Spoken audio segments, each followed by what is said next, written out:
Hello दोस्तों, आप सभी का स्वागत है एनीमे की इस दुनिया में। तो इस कहानी की स्टार्टिंग में हम एक आदमी को किसी से भागते हुए देखते हैं। वो भागते भागते एक गली में जाता है जहाँ पर एक लड़की उसके सामने आ जाती है और उसके ऊपर गोली चलाकर उसे वहीं पर निपटा देती है। जिसके साथ ही ये सीन यहीं पर शिफ्ट होता है। अगले सीन में हम देखते हैं कि हमारा मेन कैरेक्टर जिसका नाम सैगी होता है वो कुछ गुंडों से फाइट कर रहा था और वो एक आदमी को धोबी पछाड़ दे देता है, जो देखकर एक दूसरा आदमी पैंट गीली करके वहाँ से भाग निकलता है। इसके बाद सेगी वहाँ पर बैठे एक इंजर्ड आदमी के पास जाता है जो सेगी को उसे बचाने के लिए थैंक्स कहता है। आगे वो इंजर्ड आदमी अपने बैग में से एक स्टोन निकालता है जिसमें एक टैटू बना हुआ था। वो निकालने के बाद सेगी से कहता है कि ये तुम्हें इस दुनिया की सच्चाई तक लेकर जाएगा, और इतना कहकर वो बुड़बक उस स्टोन को सेगी के हाथ में पकड़ा देता है। जिसके थोड़ी देर बाद वो स्टोन पिघल जाता है और वो टैटू सेगी के हाथ में आ जाता है। ये देखकर सेगी को कुछ समझ ही नहीं आ रहा था।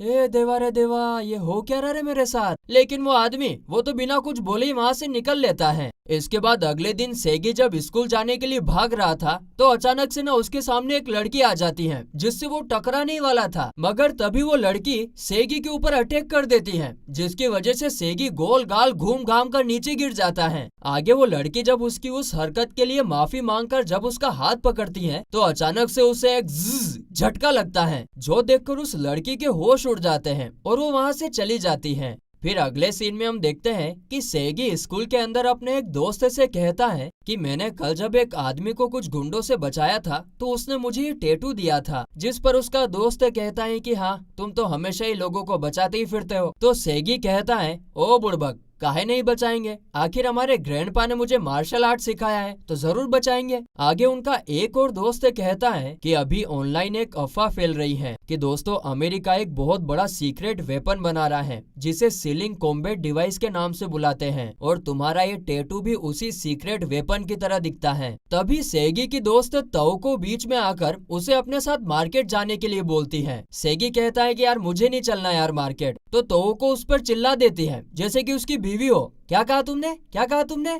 जिस पर फिर सेगी चाह कर भी मना नहीं कर पाता है। जो भी लड़के अभी डॉन बने फिर रहे हैं ना, एक बार शादी होने दो, भीगी बिल्ली। आगे जब वो दोनों शॉपिंग करने जाते हैं तो सेगी बाहर आकर अपने ग्रैंडपा को कॉल कर रहा होता है, मगर तभी वही अनजान लड़की उसके सामने आ जाती है और उसका फोन छीनकर भागने लगती है। सेगी देखता है कि अरे ये तो वही लड़की है और उसका पीछा करते करते खंडहर बिल्डिंग के अंदर पहुंच जाता है। वहाँ पर वो लड़की उससे पूछती है कि मेरा तुमसे एक सवाल है, जरा मुझे बताना तो तुम्हें ये टैटू कहाँ से मिला। और इससे पहले कि बेचारा सेगी कोई जवाब देता, वो लड़की उस पर धड़ल्ले से अटैक करना शुरू कर देती है। पर सेगी हमारा मार्शल आर्ट वाला वो भी उससे बचकर पीछे हट जाता है। फिर वो लड़की कहती है कि ये अमेरिका का एक सीक्रेट वेपन है, इसीलिए तुम्हें मुझे ये वापस देना होगा। इतना कहकर वो उस पर दोबारा से अटैक करने लगती है। अरे भाई सेगी को बोलने का मौका तो दे। बेचारा सेगी काफी मुश्किल से उसके अटैक को ब्लॉक कर रहा था। फिर आगे सेगी अपनी मार्शल आर्ट की स्किल दिखाकर उसका हाथ पकड़कर उसे नीचे पटकने की कोशिश करता है, लेकिन वो लड़की बहुत खतरनाक थी। वो उसके ऊपर अटैक करके उसे दूर फेंक देती है और फिर उस पर लगातार धड़ाधड़ अटैक करके उसके गले के पास नाइफ रख देती है। मतलब बेचारे सेगी को कूट डाला था भयंकर तरीके से। लेकिन तभी वो लड़की फिर अचानक से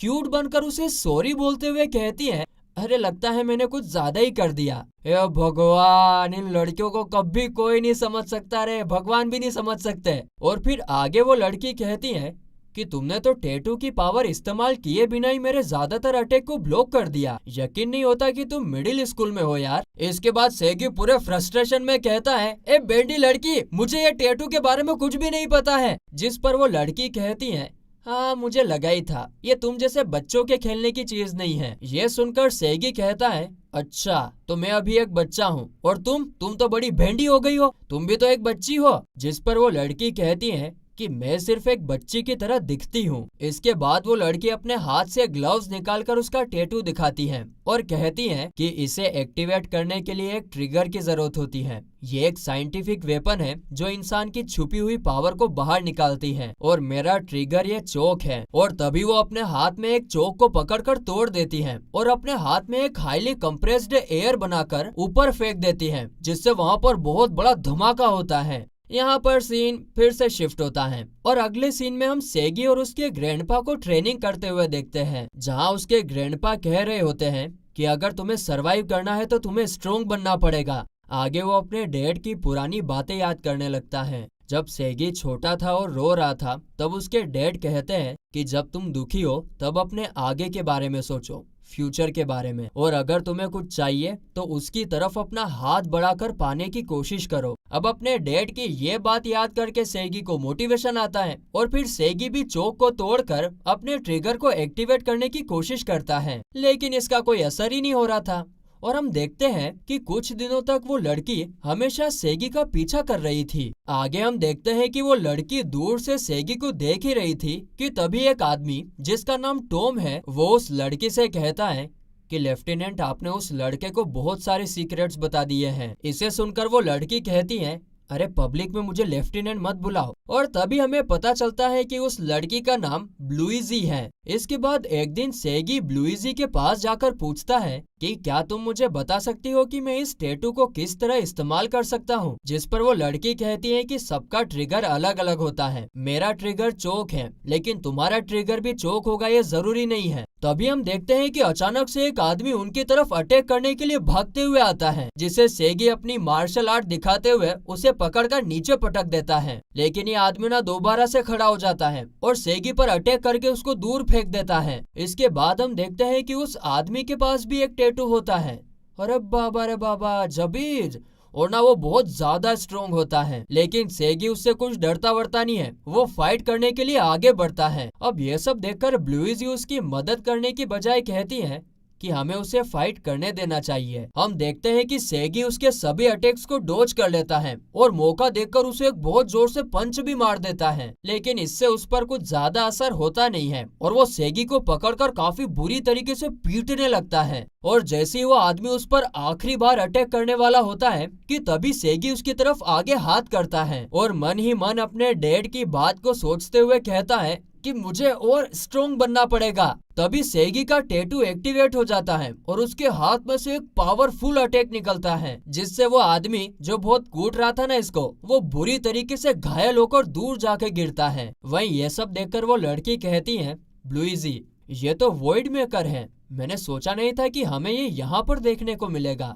आगे जब सेगी अपनी आंखें खोलता है तो वो देखता है कि वो लड़की और उसका असिस्टेंट टॉम उसके रूम में है। तभी ब्लूइजी और टॉम सेगी से कहते हैं कि हम चाहते हैं कि तुम हमें ज्वाइन करो। हम यूएस आर्मी से हैं और हमारा मिशन सभी गलत हाथ में लगे हुए टैटू को वापस लेकर आना है। और देखो, अगर तुम हमें मना करोगे तो तुम्हारी बॉडी से टैटू निकालने के लिए हमें तुम्हारा हाथ काटना होगा। और अगर तुम टैटू अपने पास में भी रखते हो लेकिन उसका अच्छे से इस्तेमाल नहीं कर पाते या एक भी गलती कर देते हो तो इससे तुम्हारी जान भी जा सकती है। हाँ, लेकिन एक तीसरा रास्ता भी है। अगर तुम हमारा साथ दोगे तो ऐसा नहीं होगा। यह सुनकर सेगी गुस्सा हो जाता है और ब्लूइजी का कॉलर पकड़कर कहता है कि ये सब तुम्हारी गलती की वजह से हो रहा है, लेकिन माफी मांगने की बजाय तुम मुझे धमकी दे रही हो। जिस पर ब्लूइजी सेगी का हाथ मरोड़कर उसे नीचे गिरा देती है और कहती है कि ज्यादा अब मेरा मुंह मत खुलवाओ। ये पावर पाने की इच्छा तुम्हारी थी और बिना कुछ खोए कुछ मिलता नहीं है। तुम मुझे ही देख लो, इसी वजह से मैं आज एक छोटी बच्ची की बॉडी में फंस कर रह गई हूँ।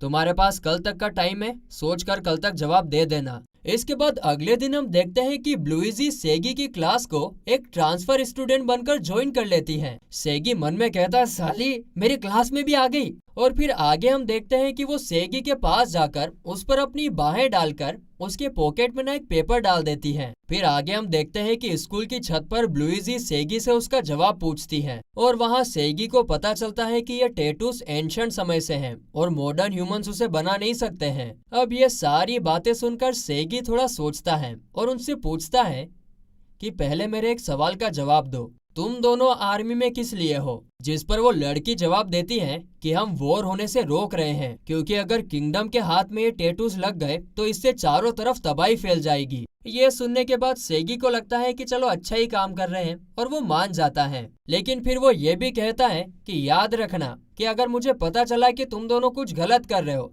फिर तो तुम्हारी ऐसी की तैसी। इसके बाद जाते जाते ब्लूइजी सेगी से कहती है कि अच्छा सुनो, कल तुम जब फाइट कर रहे थे तो मुझे तुम्हारे ट्रिगर के बारे में पता चल गया है। तुम्हारा ट्रिगर ब्लड है, इसीलिए संभल कर रहना। आगे जब लुइजी और टॉम वापस लौट रहे थे तब टॉम पूछता है कि क्या हमें ये बात रिपोर्ट में बतानी चाहिए, जिस पर लुइजी मना कर देती है और कहती है कि अगर हमने ये बता दिया तो उस पर फिर काफी सारे एक्सपेरिमेंट्स किए जाएंगे। फिर अगले दिन सेगी लुइजी से मिलने के लिए निकलता है, जहां वो पहले अपनी दोस्त तोका के घर के बाहर चेक करता है ताकि उसको इन सब के बारे में ना पता चल जाए। लेकिन तोका ना बहुत होशियार छोरी होती है, वो अपने रूम में से देख लेती है और फिर उसका पीछा करने का डिसाइड करती है। आगे जब सेगी उसे दिए हुए एड्रेस पर पहुंचता है तो टॉम डोर खोलकर उसे अंदर बुलाता है और वहीं तोका भी उसे पीछे से देख रही होती है। फिर जब तोका वापस वहाँ से जाने वाली होती है कि एक अजीब सी लड़की उसे पकड़ लेती है और उसके माथे पर हाथ रखती है और ये सीन यहीं पर ढन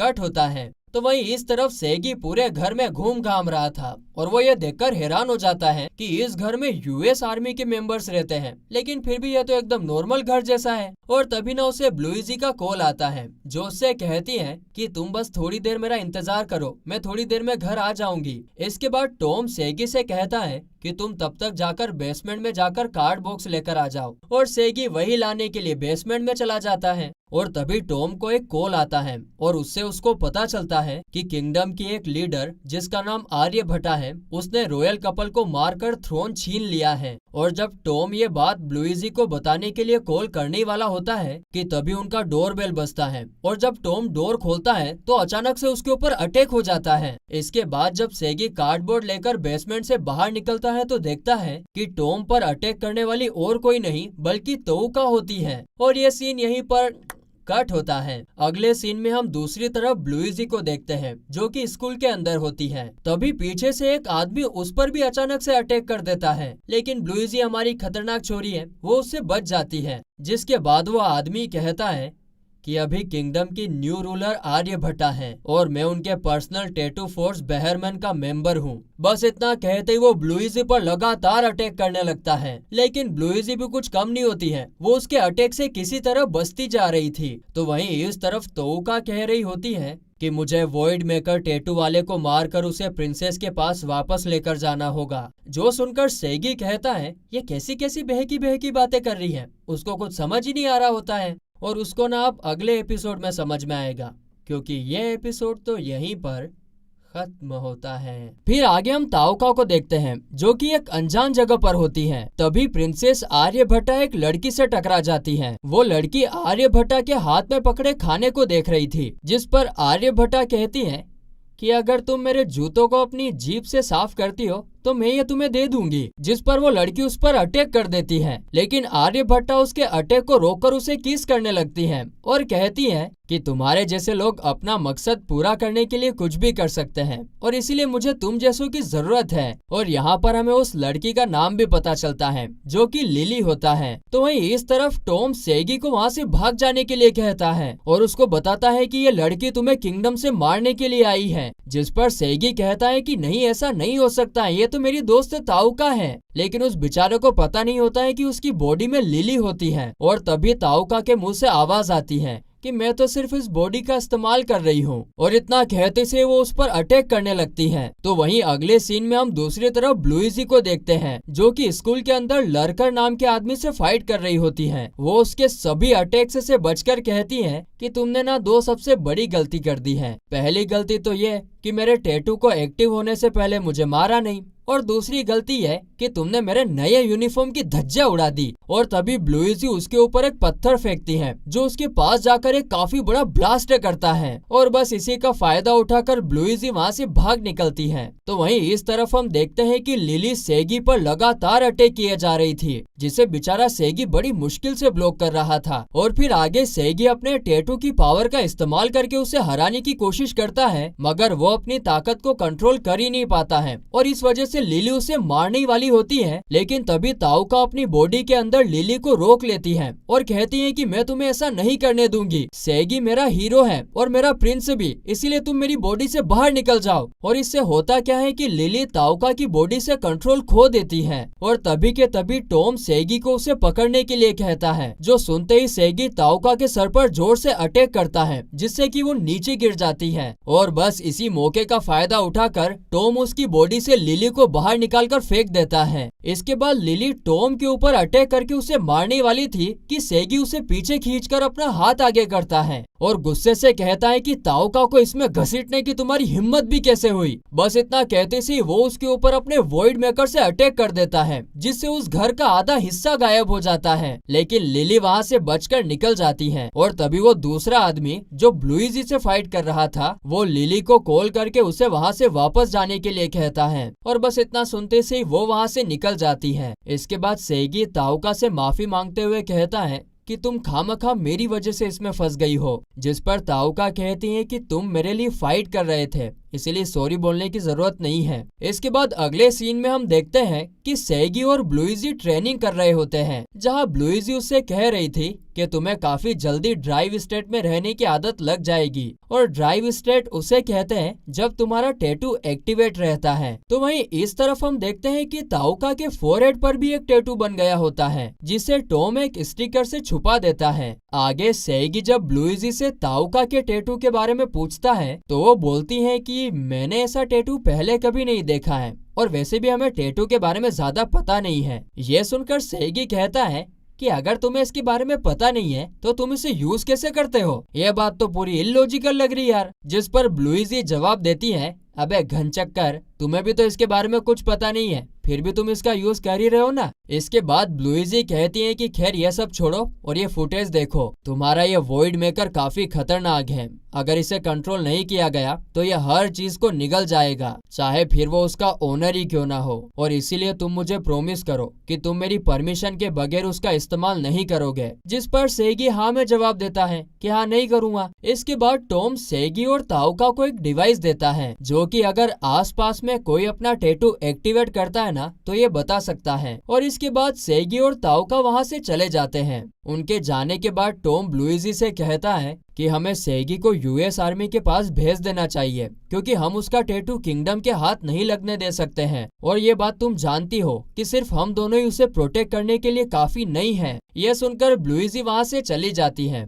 और कहती है कि मुझे सोचने के लिए थोड़ा टाइम चाहिए। तो वहीं दूसरी तरफ किंगडम के वो दोनों मेंबर्स सेगी और ताओका पर नजर रख रहे थे और वो डिसाइड करते हैं कि वो कुछ टाइम तक सिर्फ उन पर नजर रखेंगे। फिर आगे हम ब्लूइजी को देखते हैं जो कि एक और लड़की के साथ शॉपिंग कर रही होती है, और फिर बाद में वो लड़की ब्लूइजी को उसके नेक्स्ट टारगेट की इन्फॉर्मेशन देती है और उस लड़की का नाम लीजा होता है। फिर वो ब्लूइजी से पूछती है कि इस बार तुम दोनों पर अटैक क्यों हुआ, और ये भी देखा गया है कि कुछ बच्चे तुम्हारे घर पर आ रहे जा रहे हैं। जिस पर ब्लूइजी बहाना बनाते हुए कहती है अरे वो तो सिर्फ मेरे दोस्त हैं और कुछ नहीं। फिर अगले सीन में हम किंगडम के उन दोनों मेंबर्स को देखते हैं जहां पर वो आदमी लिली से कह रहा था कि मैंने अभी डिप्यूटी कैप्टन से बात की है और अभी हमारा अगला टारगेट यूएस आर्मी के एजेंट्स हैं, और तभी वो टेबल पर एक फोटो की तरफ इशारा करता है जो कि लीजा की होती है। इसके बाद अगले सीन में हम एक आदमी को भागते हुए देखते हैं जिसे सेगी अपने टैटू की एबिलिटी से बड़ी आसानी से पकड़ लेता है, और फिर वो उससे कहता है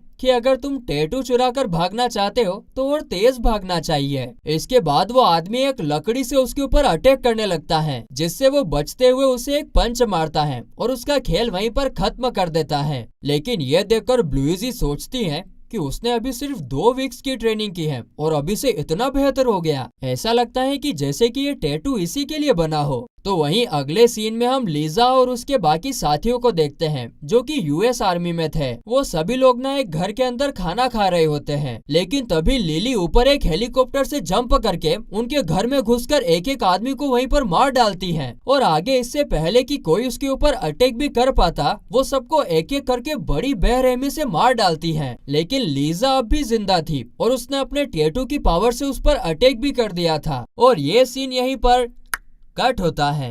तो अगले सीन में हम ताओका और ब्लूइजी को देखते हैं जो कि स्पोर्ट्स क्लास में थे, लेकिन ताओका अचानक से काफी बेहतरीन जंप करके दिखाती है जिससे सब लोग काफी इम्प्रेस हो जाते हैं। लेकिन ब्लूइजी हैरान हो जाती है और इसीलिए वो उसे साइड में बुलाकर कहती है कि क्या तुम पहले से इतना दूर जंप कर सकती थी, जिस पर वो कहती है कि बिल्कुल भी नहीं, मुझे सिर्फ कुछ दिनों से ऐसा फील हो रहा है कि जैसे मेरी बॉडी काफी हल्की हो गई है। और ये सुनकर ब्लूइजी समझ जाती है कि ताउका का टैटू एक्टिवेट हो चुका है। उसी वक्त अचानक से टॉम ब्लूइजी को कॉल करके कहता है कि हमें अभी तुरंत लीजा की टीम के पास जाने का ऑर्डर मिला है। मुझे ज्यादा कुछ तो पता नहीं, लेकिन आप जल्दी से आ जाइए। अब ये सुनते से ही ब्लूइजी तुरंत वहाँ से निकल जाती है और तभी सेगी को भी ये सिग्नल मिल जाता है कि ब्लूइजी ने अपना टैटू एक्टिवेट किया है और इसीलिए वो भी उसका पीछा करने लगता है। उस तरफ लीजा और लिली के बीच में फाइट चल रही होती है, जहाँ लीजा उससे कह रही थी कि तुम्हारी हिम्मत की तो दाद देनी पड़ेगी। तुम अकेली हमारे घर में घुस गई और सबको मार भी दिया। इतना कहकर उन दोनों में लड़ाई शुरू हो जाती है, जहां लीजा लिली पर लगातार अटैक करती है, पर लिली उसके अटैक्स को काफी आसानी से ब्लॉक कर रही थी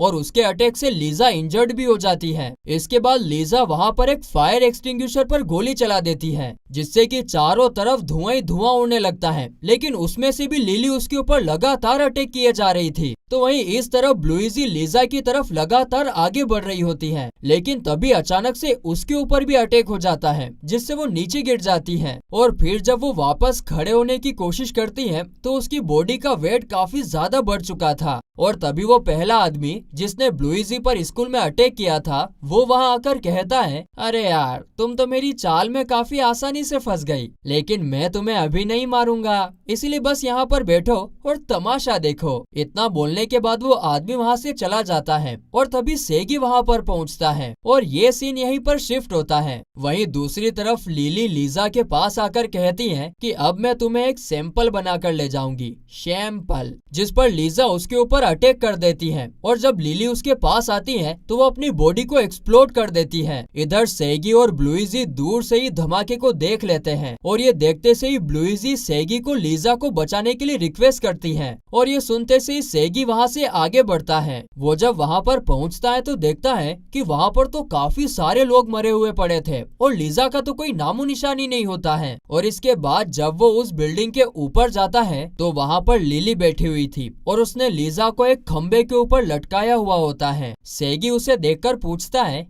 कि क्या नीचे उन सबको तुमने मारा है, जिस पर लिली हाँ में जवाब देती है और ये सुनते ही सेगी उसके ऊपर अटैक कर देता है और फिर जैसे ही वो लिली की तरफ आगे बढ़ता है तो वो जमीन पर एक अटैक करके उसे दूर फेंक देती है और इससे वो तो बिल्डिंग के नीचे ही गिरने लग जाता है। लेकिन तभी हम देखते हैं कि टॉम उसका हाथ पकड़कर उसको ऊपर खींच लेता है और उससे पूछता है कि तुम्हें यहाँ पर आने के लिए किसने बोला था, जिस पर सेगी कहता है कि मुझे ब्लूइजी ने उसे बचाने के लिए बोला था और उसकी दोस्त मेरी भी दोस्त है। और तभी टॉम उसका हाथ पकड़ लेता है और ये कहकर रोकता है कि हमने अभी तक तुम्हारे बारे में सबसे छुपाया है। इसके बाद सेगी स्कूल में वापस आता है तो ताउका उसे रोककर उससे पूछताछ करने लगती है, जिस पर सेगी गुस्से से उसका हाथ पकड़ लेता है और पीछे मुड़कर भाग जाता है। तो वहीं दूसरी तरफ ब्लूइजी और टॉम उस बिल्डिंग के अंदर जाते हैं। वहाँ पर ब्लूइजी को लीजा का फोन मिलता है और उसमें एक रिकॉर्डिंग खुली हुई थी। जैसे ही ब्लूइजी उस रिकॉर्डिंग को सुनती है तो वो टॉम को हेडक्वार्टर्स में कांटेक्ट करके और लोगों को भेजने के लिए कहती है, क्योंकि उस रिकॉर्डिंग के मुताबिक वो लोग लीजा को आज रात किंगडम में वापस भेजने वाले हैं। अगले सीन में सेगी जब ब्लूइजी और टॉम के घर के सामने पहुंचता है तो ताउका भी वहीं पर होती है और फिर वो दोनों घर के अंदर जाते हैं और वहाँ पर ब्लूइजी उनसे कहती है कि यहाँ पर आने के लिए शुक्रिया। इतना कहती वो सेगी के पास जाकर उसे जमीन पर पटक देती है और उसके हाथों में हथकड़ियाँ पहना देती है और फिर वो वहाँ से निकलकर कहीं पर चली जाती है। आगे सेगी के पूछने पर टॉम बताता है कि यह हमने तुम्हें प्रोटेक्ट करने के लिए किया है, जो सुनकर सेगी यहाँ से निकलने के लिए जिद करने लगता है, जिस पर टॉम कहता है कि ब्लूइजी ने तुम्हें रूल्स के खिलाफ जाकर सबसे छुपा कर रखा है और अभी अगर तुम दुश्मन के हाथ में लग गए तो ब्लूइजी को काफी कड़ी सजा का सामना करना पड़ेगा और इसीलिए तुम्हें यहीं पर रहना चाहिए। लेकिन इसके बाद सेगी अपनी हथकड़ियों को तोड़कर कहता है कि मैं ऐसे चुपचाप नहीं बैठ सकता हूँ, अब यहाँ से आगे मैं अपना रास्ता खुद चुनूंगा। फिर जब टॉम उसे रोकने की कोशिश करता है तो सेगी उसे मारकर बेहोश कर देता है और ताउका के साथ वहाँ से बाहर निकल जाता है। तो वहीं इस तरफ ब्लूइजी लिली और उस आदमी के वैन को रोक लेती है। इसके बाद वो आदमी और लिली अपनी गाड़ी से बाहर निकलकर फाइट करने जाते हैं। बाहर आते ही ब्लूइजी के सोल्जर उन पर लगातार गन से फायर करने लगते हैं, लेकिन उसका उन पर कोई भी असर नहीं हो रहा था। फिर आगे वो आदमी अपना एक अटैक करके सोल्जर को वहीं पर मार देता है और जब ब्लूइजी पर अटैक करने आता है तो वो उसके अटैक से बचकर ऊपर से उसके ऊपर जंप करके गन से अटैक कर देती है। तो वहीं इस तरफ लिली भी काफी तेजी से सभी सोल्जर को मारते हुए आगे बढ़ रही थी। टॉम दूर से ये देखकर सबको उसकी लोकेशन बता रहा होता है, लेकिन लिली की रफ्तार ना काफी ज्यादा तेज थी और जब तक कि टॉम उसकी लोकेशन बताने जाता वो वहाँ से आगे बढ़ चुकी होती है। तभी टॉम देखता है कि सेगी और ताओका भी साइकिल से वहाँ पर पहुँच गए थे और जैसे वो वहाँ पर पहुँचते हैं लिली उन पर अटैक कर देती है, जिससे वो नीचे गिर जाते हैं। उसी वक्त सेगी एक ब्लड का पैकेट बाहर निकाल लेता है, जिससे उसका टैटू एक्टिवेट हो जाता है। आगे हम देखते हैं कि लिली उसके ऊपर लगातार काफी तेजी से अटैक करने लगती है, जिससे सेगी एकदम बाल बाल बच रहा होता है। और तभी हम देखते हैं कि फिर वो अपने टैटू के पावर से लिली के स्वॉर्ड को बीच में से तोड़ देता है, मगर तभी लिली ना उसे काफी जोर से किक करती है, जिससे सेगी वहाँ काफी जोर से टकरा कर नीचे बैठ जाता है। इसके बाद वो सेगी को मारने के लिए उसकी तरफ आगे बढ़ने लगती है कि तभी टॉम ताओका से कहता है कि अभी के अभी मुझे सेगी से बात करने दो, मुझे उसे कुछ जरूरी चीज बतानी है। ये सुनने के बाद ताओका सेगी की तरफ एक ईयर पीस फेंक देती है। फिर टॉम सेगी से कहता है कि अगर तुम्हें लिली को हराना है तो ये कंफर्म करना होगा कि आसपास और कोई तुम्हारी फाइट नहीं देख रहा है। हाँ, लेकिन ये सिर्फ मेरा अंदाजा है, ये हो भी सकता है नहीं भी हो सकता है। तभी सेगी अपनी आंखें बंद कर लेता है, जिसके बाद लिली भी मूव करना बंद कर देती है। फिर लिली कहती है कि क्या तुम्हें लगता है कि तुम सच में मुझे इससे हरा पाओगे? और इतना कहती वो सेगी पर अटैक कर देती है और कहती है कि लगता है कि तुम भूल गए कि वो लड़की भी हमारी फाइट देख रही है। यहाँ पर सीन शिफ्ट होता है और अगली सीन में हम लीजा को देखते हैं, जो कि वैन के अंदर होती है और अब वो होश में आ चुकी होती है। होश में आने के बाद वो अपनी हथकड़ियों को खोलने की कोशिश करती है। तो वहीं इस तरफ हम देखते हैं कि सेगी काफी ज्यादा इंजर्ड हो गया था और उसकी बॉडी से लगातार ब्लड निकल रहा था। दर्द के मारे सेगी काफी जोर से चिल्लाने लगता है। अब जैसे ही ताओका ये देखती है तो उसका टैटू एक्टिवेट हो जाता है और वो लिली पर अटैक करके उसे पकड़ लेती है, मगर तभी लिली तो उसे एक खतरनाक किक करके दूर फेंक देती है। उसी वक्त सेगी को अपने अंदर से आवाज सुनाई देती है, जो उससे कहती है कि तुम वॉइड मेकर का इस्तेमाल करके सब कुछ एक साथ खत्म क्यों नहीं कर देते? तुम्हारी पावर का तो मकसद ही सब कुछ खत्म करना है। जो सुनते से ही सेगी कहता है कि अपना मुंह बंद करो, मैं कभी किसी की जान नहीं लूंगा। और तभी सेगी खड़ा होता है और वॉइड मेकर का इस्तेमाल करके लिली और ताओका के नीचे की जमीन को गायब कर देता है, जिससे कि वो दोनों ही नीचे गिरने लगती हैं। और यह देखकर सेगी भी नीचे कूदकर लिली पर एक और अटैक करता है और ताओका को पकड़कर बचा लेता है। अब इसके बाद लिली उससे कहती है कि मुझे मार दो, जिस पर सेगी कहता है कि मैं तुम्हें मारना नहीं चाहता हूँ, मैं बस तुम्हारी सोच को मारना चाहता था। तभी अचानक से वहाँ पर प्रिंसेस आर्यभट्टा आ जाती है, जिसे देखकर सेगी वहाँ से दूर चला जाता है। लेकिन हम देखते हैं कि सेगी को ना चक्कर आने लगते हैं और वो नीचे गिरने वाला होता है, लेकिन आर्यभट्टा वहाँ पर उसे पकड़कर किस कर लेती है। इसके बाद आर्यभट्टा उससे कहती है कि अगर आज तुमने वॉइड मेकर का सही से इस्तेमाल नहीं किया होता तो लिली और वो लड़की दोनों मर गए होते, लेकिन तुम्हारे अंदर काबिलियत है। हाँ, और इतना कहकर वो वहाँ से लिली को लेकर गायब हो जाती है। तो वहीं इस तरफ ब्लूइजी और उस आदमी की फाइट अभी तक चल रही होती है। आगे ब्लूइजी उसकी तरफ गन रखकर एक कंप्रेस्ड एयर अटैक करती है, जिसके असर से वो आदमी काफी पीछे जाकर गिरता है। जिसके बाद ब्लूइजी उस पर लगातार अटैक करने लगती है और वो आदमी काफी ज्यादा इंजर्ड भी हो जाता है। फिर आगे ब्लूइजी उस पर एक लास्ट अटैक कर देती है, जिससे वो नीचे गिर जाता है और वहाँ से जाने लगता है। मगर तभी हम देखते हैं कि ब्लूइजी फिर से अपने टैटू का इस्तेमाल नहीं कर पाती है और नीचे गिर जाती है। इसके बाद वो ब्लूइजी पर अटैक करने वाला होता है कि पीछे से लीजा उसे एक किक मारकर नीचे गिरा देती है और उस पर गन से फायर करने लगती है। इसके बाद लीजा और ब्लूइजी मिलकर उस पर एक अटैक करते हैं, जिससे उस आदमी का खेल वहीं पर खत्म हो जाता है। तभी हम देखते हैं कि उसी वक्त वहाँ पर आर्यभट्टा आ जाती है और उस आदमी को पकड़कर कहती है कि इस फाइट को अब यहीं पर खत्म करते हैं। और तभी हम देखते हैं कि वहाँ पर सेगी और ताओका भी आ जाते हैं, जिसे देखकर आर्यभट्टा वहाँ से गायब हो जाती है और जाते जाते सेगी से कहती है कि अपने टैटू के बारे में और जानो और उसे इस्तेमाल करना सीखो, फ्यूचर में तुम्हें इसकी जरूरत पड़ने वाली है। फिर अगले सीन में हम देखते हैं कि ब्लूइजी अपनी पनिशमेंट के लिए आर्मी कर्नल के सामने बैठी होती है, जहां कर्नल उससे कह रहे होते हैं कि अभी तुम्हें ही उसकी जिम्मेदारी लेनी होगी और आगे तुम्हें ही उसका ख्याल रखना होगा। तो वहीं दूसरी तरफ हम सेगी और ताउका को देखते हैं, जो कि कहीं पर जा रहे थे, मगर तभी आर्यभट्टा और लिली उनके सामने आ जाते हैं और उन्हें देखकर ताउका काफी ज्यादा गुस्सा हो जाती है और इसीलिए वो उसी वक्त आर्यभट्टा को एक टेबल टेनिस के मैच के लिए चैलेंज करती है। इसके बाद हम देखते हैं कि उनका गेम स्टार्ट हो जाता है, जहां पहले तो ताउका आर्यभट्टा को बराबरी की टक्कर दे रही थी, लेकिन थोड़ी देर बाद ही आर्यभट्टा का पलड़ा भारी पड़ने लगता है और वो जीत जाती है। इसके बाद आगे हम देखते हैं कि सेगी आर्यभट्टा से टैटूज के बारे में पूछता है, जिस पर आर्यभट्टा उससे पूछती है कि तुम्हारे फाइट करने का मकसद क्या है, जिस पर सेगी कहता है कि मैं किंगडम और अमेरिका के बीच के वॉर को रोकना चाहता हूँ ताकि किसी की जान ना जाए। तो आर्यभट्टा कहती है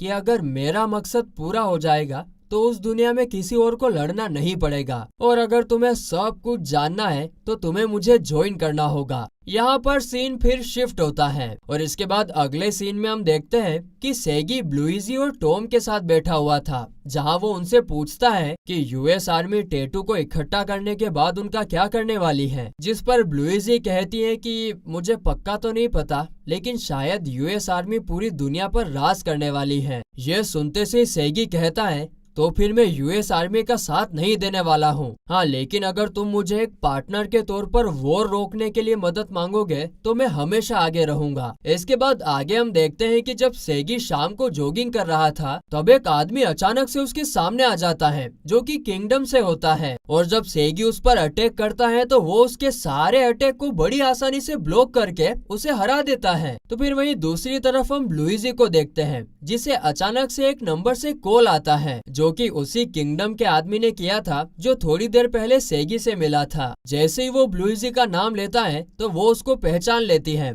और पूछती है कि तुम ब्लड बोल रहे हो, है ना? जिस पर ब्लड कहता है कि मैं तुम्हारे लड़के को थोड़ी देर के लिए अपने साथ लेकर जा रहा हूँ, सुबह तक उसे वापस कर दूंगा। आगे ब्लड उसे आर्यभट्टा के एक फिजिक्स लैब में लेकर जाता है, जो कि जापान में टैटू की रिसर्च के लिए यूज होता है। फिर आगे ब्लड कहता है कि आर्यभट्टा के ऑर्डर पर अभी यहाँ पर टैटू के असर को बंद करने के बारे में रिसर्च कर रहे हैं, लेकिन उसके लिए ये काफी सारे लोगों पर एक्सपेरिमेंट कर रहे हैं और इसीलिए मुझे ये सब रोकना होगा। ये सुनकर सेगी पूछता है कि तुम ये सब क्यों रोकोगे, तुम भी तो किंगडम के ही मेंबर हो। जिस पर ब्लड कहता है कि मैं पहले बेहरमैन का मेंबर हुआ करता था, लेकिन जब से मैंने टीम को छोड़ा है मैं किंगडम के खिलाफ हूँ। अब ये सुनने के बाद सेगी उसके साथ जाने के लिए मान जाता है और वो लोग उस बिल्डिंग के अंदर घुस जाते हैं, जहाँ पर सेगी के पूछने पर ब्लड बताता है कि इस दुनिया में टोटल 4 टैटूज हैं, जिसमें से यूएस के पास 1 टैटू है और किंगडम के पास 2 टैटूज हैं और किंगडम का जापान में आने का मकसद आखिरी टैटू को ढूंढना है। फिर जब वो थोड़ा आगे जाते हैं तो अचानक से ब्लड सेगी को एक किक करके पीछे धकेल देता है, क्योंकि उसकी तरफ किसी ने गन से फायर कर दिया था। तभी वहाँ पर एक आदमी उन पर अटैक करने के लिए आ जाता है,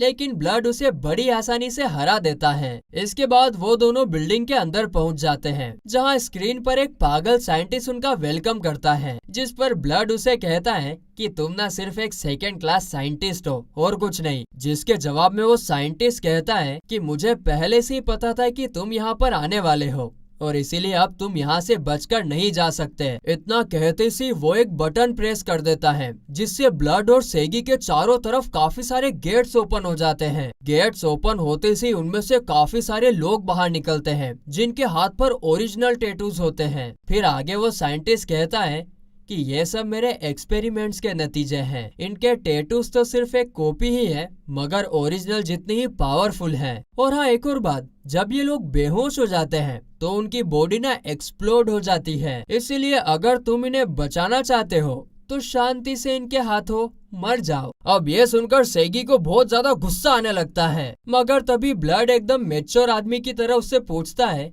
कि तुम्हारे हिसाब से अभी एक जस्टिस के हीरो को क्या करना चाहिए। जिस पर सेगी कोई जवाब नहीं दे पाता है, कंफ्यूज हो जाता है। तो ब्लड कहता है कि देखना, अब मैं इन सबको बचाने वाला हूँ। तभी हम देखते हैं कि वो सारे लोग सेगी और ब्लड के ऊपर अटैक कर देते हैं और ये सीन यहीं पर कट हो जाता है। अगले सीन में हम आर्यभट्टा, लिली और एक दूसरी लड़की को देखते हैं जो कि अंडरग्राउंड सुरंग के अंदर से कहीं पर जा रहे होते हैं। और तभी वहाँ पर आर्यभट्टा कहती है कि भले ही उसे पता ना हो, लेकिन ब्लड मेरी उंगलियों पर नाच रहा है। तभी वो दूसरी लड़की कहती है कि ब्लड को मारने की जिम्मेदारी मेरी है, एक गद्दार को जीने का कोई हक नहीं है। तो वहीं इस तरफ सेगी और ब्लड को उन लोगों ने चारों तरफ से घेर लिया था। और तभी ब्लड कहता है कि अभी मैं तुम्हें जस्टिस का हीरो बनना क्या होता है ये दिखाऊंगा। इतना कहते ही वो अपने टैटू को एक्टिवेट कर देता है, जिसके बाद पलक झपकते ही सभी लोग जमीन पर गिर गए होते हैं। ये देखते से वो साइंटिस्ट जब उनकी बॉडी में से बॉम्ब को एक्टिवेट करने की कोशिश करता है तो उसका कोई असर नहीं होता है, जिस पर ब्लड कहता है, अरे रे चाचा, मैंने उनकी बॉडी से बॉम्ब को ऑलरेडी निकाल दिया है। जो सुनकर तो साइंटिस्ट के होश ही उड़ जाते हैं, कैसे किया ये। इसके बाद ब्लड उसके और उसकी असिस्टेंट के ऊपर अटैक करने ही वाला होता है कि फिर वो सेगी को लेक्चर देने लगता है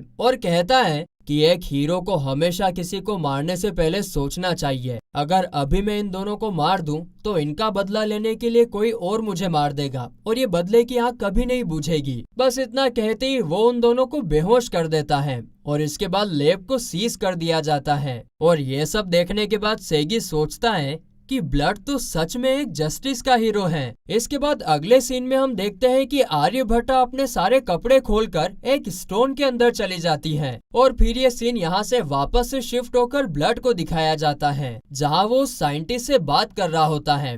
वो उससे कहता है कि इस बार मेरा साथ देने के लिए शुक्रिया, लेकिन मेरी बॉडी ज्यादा दिन तक टिकने वाली नहीं है, इसीलिए हमें उस लड़के का इस्तेमाल करना होगा, लेकिन ये तुम्हारी भी जिम्मेदारी है। और यहाँ पर हमें ये भी पता चलता है कि सेगी के हाथ में टैटू देने वाला और कोई नहीं बल्कि वही साइंटिस्ट होता है और ये सब उनके प्लान का हिस्सा होता है। इसके बाद अगले दिन हम देखते हैं कि ब्लड सेगी को वॉइड मेकर को कैसे यूज करते हैं वो सिखा रहा था। आगे हम ब्लूइजी को ब्लड से बात करते हुए देखते हैं, जहाँ हमें पता चलता है कि ब्लड किंगडम में जाने से पहले यूएस आर्मी का मेजर था और जब ब्लूइजी उससे किंगडम में जाने की वजह पूछती है तो वो बिना कुछ बोले ही जाने लगता है, जिस पर ब्लूइजी उसे पीछे से पकड़कर रोकने लगती है। फिर आगे ब्लड उसके सर पर हाथ रखकर कहता है कि अभी सिचुएशन काफी बिगड़ चुकी है, रूइंस पर सिर्फ टैटू को स्टोर नहीं किया जाता है बल्कि वहाँ से पूरी दुनिया को बदला जा सकता है और उसके लिए तुम्हें चारों रूइंस की जरूरत पड़ती है।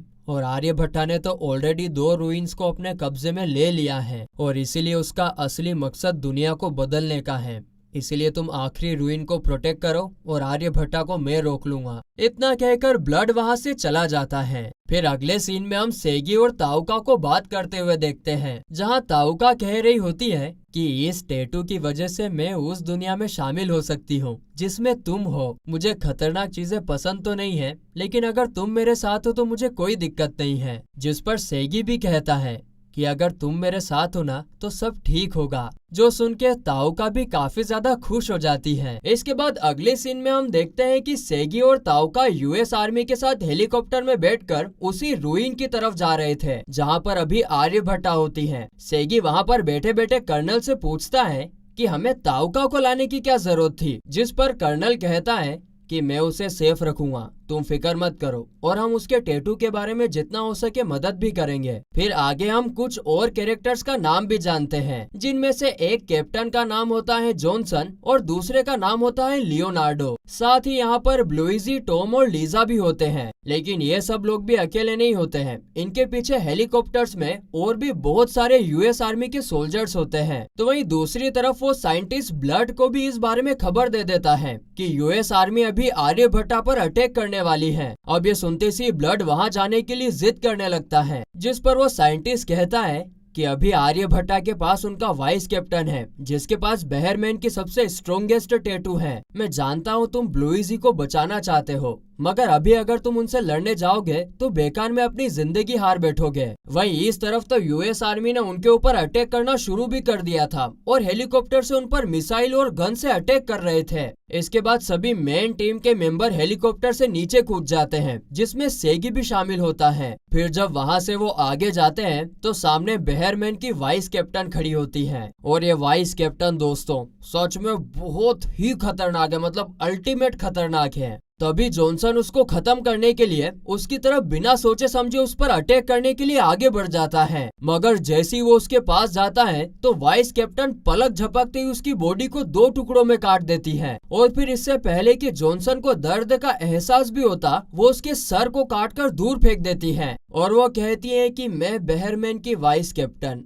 और मेरा नाम शेरनी है। तो वहीं उस तरफ जब आर्यभट्टा अभी भी उस स्टोन के अंदर होती है, तब एक मेड आकर उसे अटैक के बारे में बताती है, जिस पर आर्यभट्टा लिली को उसके पास बुलाकर उसके टैटू की पावर को और बढ़ा देती है और उसको लड़ने के लिए भेज देती है। वहीं बाहर शेरनी और उसके मेट्स यूएस आर्मी के ऊपर बहुत भारी पड़ रहे थे और वो सबको एक एक करके हरा रहे थे। तभी सेगी अपने सामने शेरनी को देखता है और उस पर अटैक करने के लिए जाने वाला होता है कि उसे ब्लड की बात याद आ जाती है कि जस्टिस ऑफ हीरो सबको मारता नहीं है, इस तरह की बातें याद आने लगती हैं और इसीलिए फिर वो उसे छोड़कर नहीं, वो तो बहुत ही ज्यादा पावरफुल है और इसीलिए वो उस पर अटैक करना छोड़कर आर्यभट्टा की तरफ आगे बढ़ने का डिसाइड करता है और वहाँ से आगे बढ़ जाता है। लेकिन तभी हम देखते हैं कि शेरनी पीछे से आकर उस पर अपने स्वॉर्ड से अटैक करने लगती है, जिससे सेगी इंजर्ड होकर वहीं पर गिर जाता है। वहीं अगले सीन में जब लिली वहाँ से बाहर आती है तो अपनी पावर को एक्टिवेट करके एक बहुत ही बड़े और खूंखार शेर में ट्रांसफॉर्म हो जाती है। वो शेर में ट्रांसफॉर्म होते ही ऊपर उड़ रहे हेलीकॉप्टर के ऊपर अटैक कर देती है, जिसकी वजह से कई सारे हेलीकॉप्टर क्रैश हो जाते हैं और उन्हीं में से एक हेलीकॉप्टर के अंदर कर्नल और ताउका भी होते हैं। वो तो अच्छा हुआ कि कर्नल हेलीकॉप्टर के क्रैश होने से पहले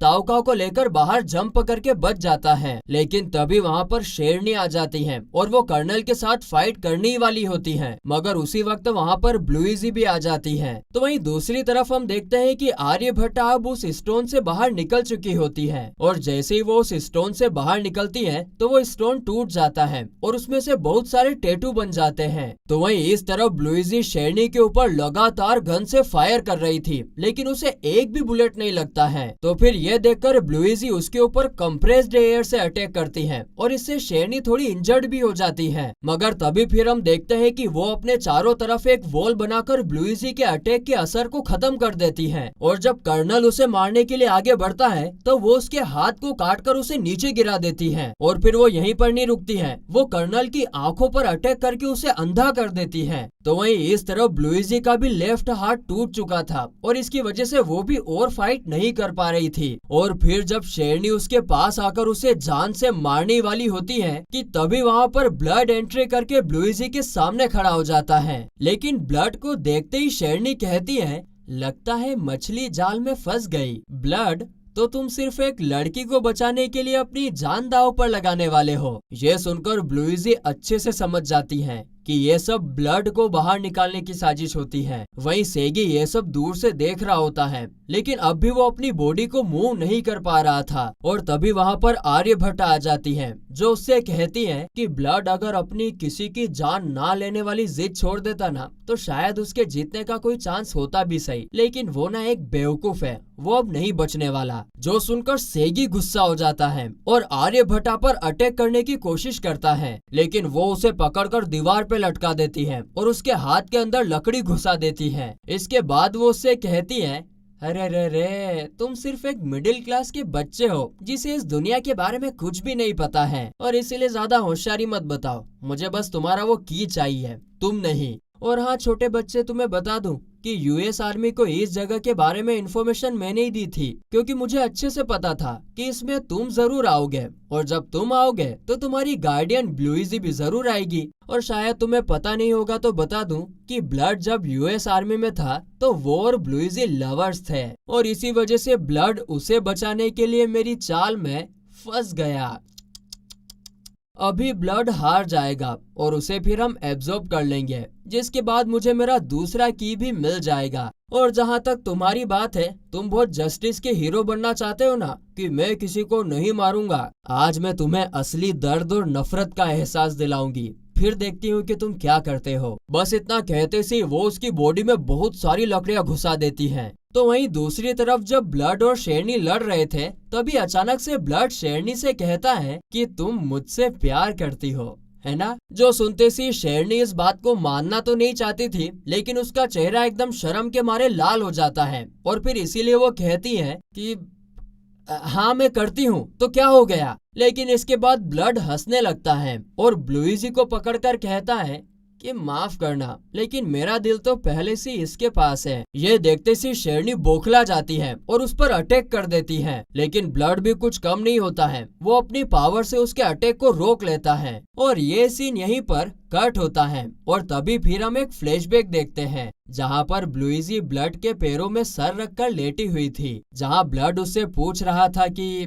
क्या तुम्हें सच में टैटू से नफरत है, जिस पर ब्लूइजी जवाब देती है कि हाँ बिल्कुल, मैं ऐसी चीज को कैसे पसंद कर सकती हूँ जिसने मुझसे मेरा सब कुछ छीन लिया। और ये फ्लैशबैक फिर यहीं पर खत्म हो जाता है। फिर अगले सीन में हम देखते हैं कि ब्लड ब्लूइजी को उसके पीछे रहने के लिए कहकर शेरनी से फाइट करने के लिए आगे बढ़ जाता है और फिर वो ब्लूइजी से सेगी की मदद करने के लिए कहता है, जिसे सुनते ही ब्लूइजी सेगी को ढूंढने के लिए चली जाती है। तो वहीं दूसरी तरफ लीजा जब वहां पहुंचती है तो कर्नल को ऐसी हालत में देखकर ऊपर हेलीकॉप्टर से मदद मांगने की कोशिश करती है, पर लिली ने लगभग सभी हेलीकॉप्टर्स को तबाह कर दिया था। तभी हम देखते हैं कि टॉम ताउका को लेकर वहां से किसी सेफ जगह पर जाने लगता है। वहीं हम देखते हैं कि सेगी अपने आप को आजाद करने के लिए वॉइड मेकर का इस्तेमाल करने की कोशिश कर रहा होता है, लेकिन वो उसे एक्टिवेट नहीं कर पा रहा था, जिस पर आर्यभट्टा कहती हैं कि सुनो, तुम ये एक्टिवेट नहीं कर पाओगे, दरअसल मेरा वॉइड मेकर तुम्हारे वॉइड मेकर को रोक रहा है।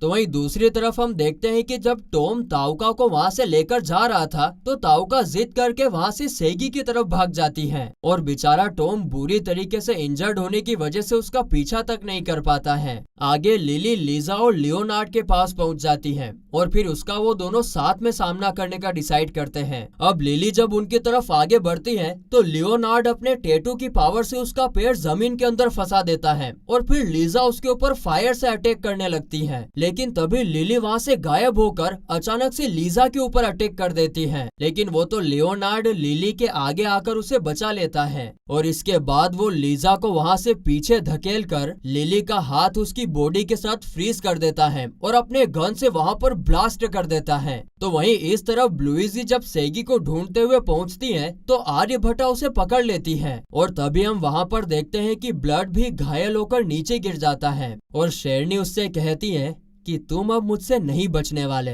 लेकिन ब्लड फिर भी किसी तरीके से खड़ा होकर अपने टैटू का ओवर यूज करने की सोचता है और अपने टैटू से बस 5 और मिनट की पावर मांगने लगता है। तो वहीं इस तरफ आर्यभट्टा कहती है कि इंसान कभी नेचर के चेंजेस को एक्सेप्ट नहीं करते और इस वजह से पूरे प्लेनेट का नुकसान होता है और इसीलिए जब तक इंसान ऐसे रहेंगे हम कभी आगे नहीं बढ़ पाएंगे और ना कभी उनके बीच की लड़ाई खत्म होगी। और इसी वजह से मैंने सोचा कि क्यों ना मैं एकदम शुरुआत से सब कुछ बदल दूं और इंसानों को फिर से बनाऊं। अब ये सुनकर सेगी बहुत ज्यादा शॉक हो जाता है और सोचता है कि यह सिर्फ इंसानों को वापस से नहीं बनाएगी बल्कि अभी सारे इंसानों को मार देगी। और ये सिर्फ इंसानों को वापस से नहीं बनाना चाहती है बल्कि टैटू की पावर से खुद भगवान बनना चाहती है। इसके बाद आगे हम देखते हैं कि शेरनी और ब्लड की लड़ाई आगे बढ़ती है, जहां शेरनी के अटैक से ब्लड हारने वाला होता है। तो वहीं यह देखकर इधर ब्लूइजी रोने लगती है और सेगी से कहती है कि प्लीज अपने वॉइड मेकर का इस्तेमाल करो और ब्लड को बचा लो, अब सिर्फ तुम ही हो जो उसे बचा सकते हो। यह सुनते से सेगी अपने टैटू से कहता है कि तुम्हें पता है ना कि अभी यहाँ पर क्या हो रहा है, इसीलिए प्लीज मुझे अपनी पावर्स दो, मुझे इतनी पावर चाहिए जिससे मैं उस आर्यभट्टा को हरा सकूं। और तभी हम देखते हैं कि सेगी वहां से बाहर निकल जाता है और शेरनी के अटैक को बीच में से रोक देता है और तभी इस मौके का फायदा उठाकर ब्लड शेरनी के सर पर हाथ रख देता है और उसे वहीं पर हरा देता है। लेकिन तभी हम देखते हैं कि ब्लड का टैटू उसे धीरे धीरे कंज्यूम करने लगता है और ये देखते ही ब्लड सेगी से कहता है कि फटाफट मुझे कंज्यूम कर लो। लेकिन बेचारे सेगी को खुद समझ नहीं आ रहा था कि वहाँ पर क्या हो रहा है और वो ब्लड को ऐसे देखकर उससे कहता है कि तुम ऐसा कैसे कर सकते हो, तुमने तो मुझे बोला था कि हम साथ में प्रिंसेस आर्यभट्टा को हराएंगे। और तभी सेगी के टैटू में छुपा वॉइड मेकर बाहर आ जाता है। इधर आर्यभट्टा कहती है कि मैं ये नहीं होने दूंगी, मगर उसी वक्त कर्नल उस रूइन के तरफ मिसाइल लॉन्च कर देता है जिससे कि वो तबाह हो जाए। और फिर आर्यभट्टा जब तक उस मिसाइल को रोकती, सेगी का वॉइड मेकर ब्लड को निगल जाता है। सेगी बेचारा अपनी आंखों के सामने ऐसा होते हुए देखकर सदमे में चला गया था। और तभी आर्यभट्टा उसके पास आकर कहती है कि मैंने तुमसे बोला था ना कि मैं तुम्हें दर्द और नफरत का असली एहसास दिलाऊंगी। उसी वक्त वहाँ पर ताउका पहुँच जाती है, जो सेगी को सही सलामत देखकर काफी खुश हो जाती है और उसकी तरफ जल्दी से भागकर आगे बढ़ने लगती है। मगर तभी पीछे से लिली आकर ताउका को काटकर वहीं पर मार देती है। और बस अब क्या देखना बाकी था। ये देखने के बाद तो जैसे सेगी की आंखों में अंधेरा छा जाता है। उसे कुछ समझ नहीं आ रहा था कि क्या हो रहा है। वो एकदम सदमे में चला गया था। इसके बाद आर्यभट्टा वहां से जाते जाते लिली से कहती हैं कि अभी स्टोरी में असली मजा आएगा। एक हीरो जिसका कि अब सब कुछ छीन गया है, जीने की कोई वजह नहीं बची है, उसके अंदर अभी सिर्फ और सिर्फ नफरत होगी, जो कि बदले की प्यास के लिए तड़प रही होगी। अब देखने में मजा आएगा कि जस्टिस का हीरो अब क्या करता है। इसके अगले सीन में हम सेगी को एक जगह पर बिल्कुल चुपचाप बैठा हुआ देखते हैं। वहाँ पर एक आदमी उससे कह रहा था कि टैटू के अंदर जो मॉन्स्टर होता है उसे सोर्स कहते हैं, और जब हम उसे ट्रिगर करने के लिए वो चीज देते हैं तो वो हमें उसकी एबिलिटी यूज करने देता है। लेकिन जब भी कोई उस पावर का इस्तेमाल करता है तो उससे उसकी बॉडी डिस्ट्रॉय होती रहती है, जब तक कि वो पूरी तरीके से डिस्ट्रॉय नहीं हो जाता। जब भी कोई अपनी सोल की बजाय पावर मांगता है तो टैटू उसे कंज्यूम कर लेता है, लेकिन ब्लड इसे कंट्रोल करना चाहता था इससे पहले कि सोर्स उसे कंज्यूम कर पाता। तभी हम देखते हैं कि ये सब वही साइंटिस्ट बता रहा होता है जिसने सेगी को टैटू दिया था और ब्लड के साथ काम कर रहा था। फिर आगे वो सेगी से कहता है कि ब्लड ने मुझे तुम्हें संभालने की जिम्मेदारी दी है, लेकिन तुम अभी अपनी कमजोरी की वजह से भटक गए हो। तुम्हें इस दुनिया में लाने का जिम्मेदार मैं था, इसीलिए मुझे इसकी भरपाई करने की अब इजाजत दो। तभी वहाँ पर ब्लूइजी आकर उसके पीछे गन रख देती है और कहती है कि मैंने नहीं सोचा था कि तुम यहाँ पर मिलोगे। जिस पर साइंटिस्ट कहता है कि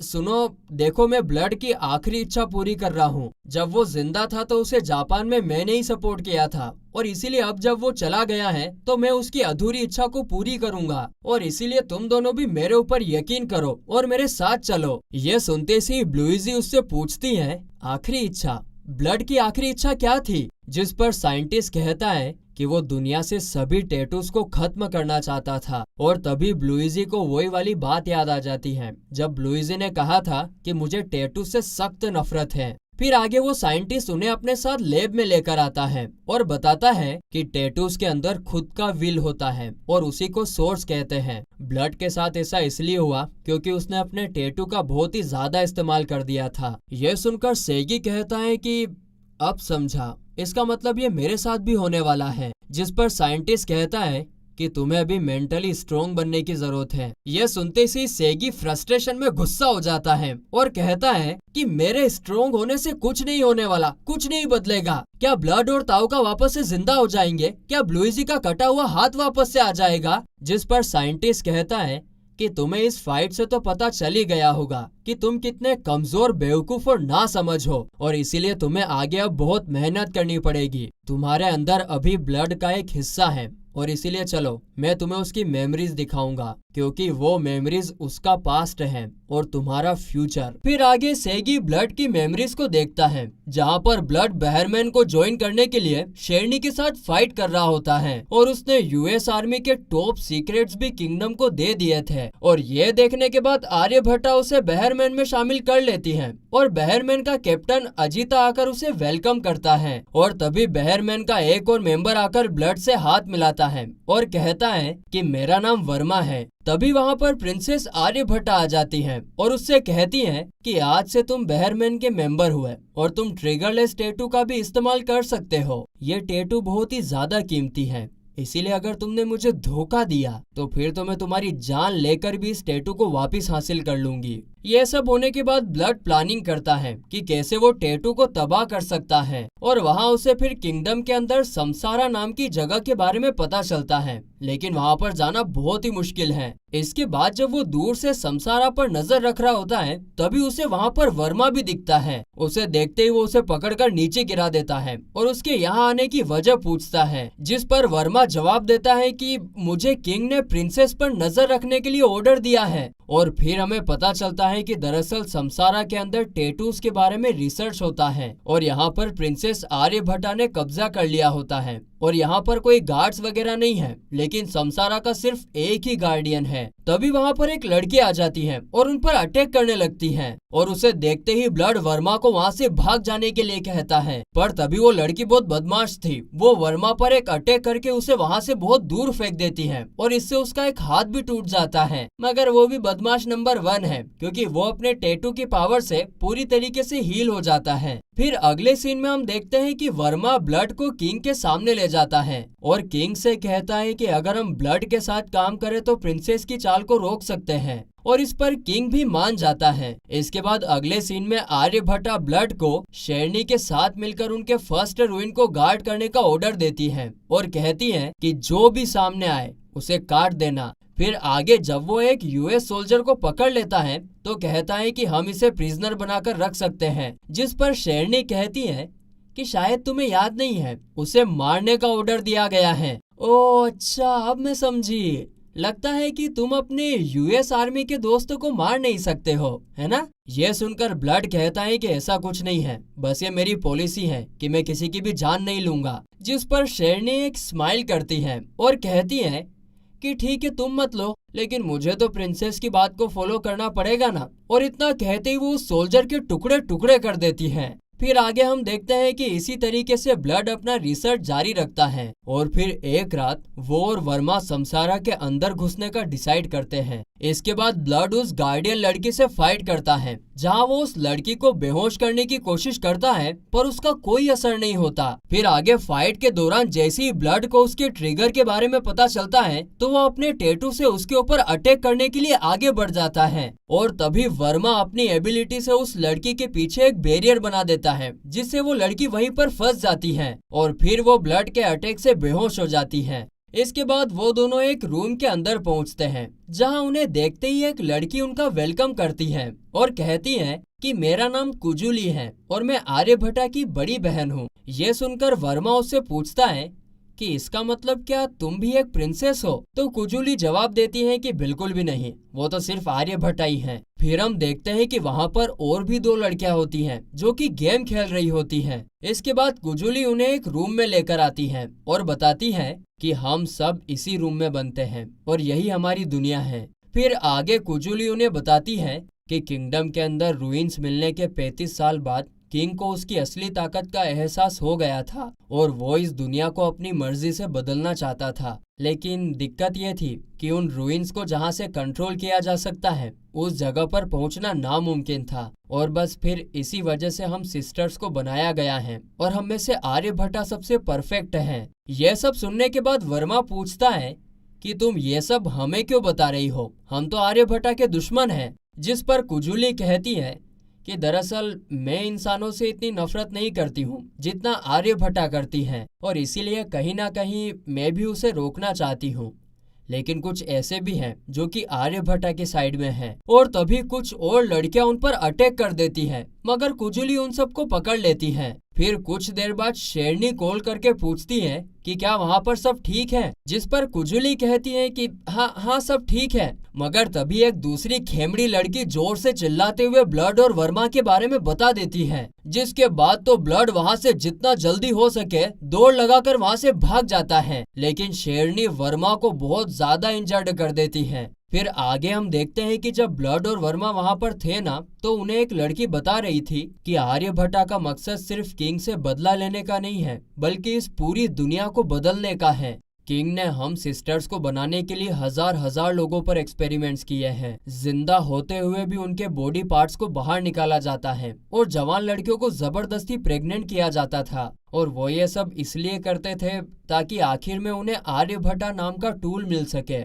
इसके बाद ब्लड वर्मा को लेकर किंग के सामने आ जाता है और गुस्से से चिल्लाते हुए कहता है कि अभी जो कुछ भी हो रहा है उन सब में तुम्हारी गलती है। जो सुनकर किंग कहता है कि मैंने आर्यभट्टा को एक टूल की तरह नहीं बल्कि एक बेटी की तरह पाला है, और यही मेरी गलती है, क्योंकि इसी वजह से आज वो इतनी पावरफुल बन गई है। लेकिन मुझे अपने देश के लोगों को बचाना होगा। इतना कहते से वो ब्लड को एक अंडरग्राउंड सुरंग के रास्ते पर ले जाता है और कहता है कि तुम इस रास्ते से बाहर भाग सकते हो, यहाँ से भाग जाओ और सब लोगों को आर्यभट्टा का प्लान बता दो। मैं तुमसे दरख्वास्त करता हूँ कि इस देश और इसके लोगों की जान बचा लो। और इसके बाद ब्लड किसी तरह से वहाँ से बचकर भाग जाता है। आगे उसके जाने के बाद जब आर्यभट्टा को इसके बारे में पता चलता है तो वो शेरनी से कहती है कि उसे ढूंढो, अभी के अभी ढूंढो, मुझे सिर्फ वो टैटू वापस चाहिए, इसलिए जो भी करना पड़े वो करो। इसके बाद आगे हम देखते हैं कि ब्लड समंदर में एक शिप को पकड़ लेता है और पीछे मुड़कर कहता है कि आर्यभट्टा,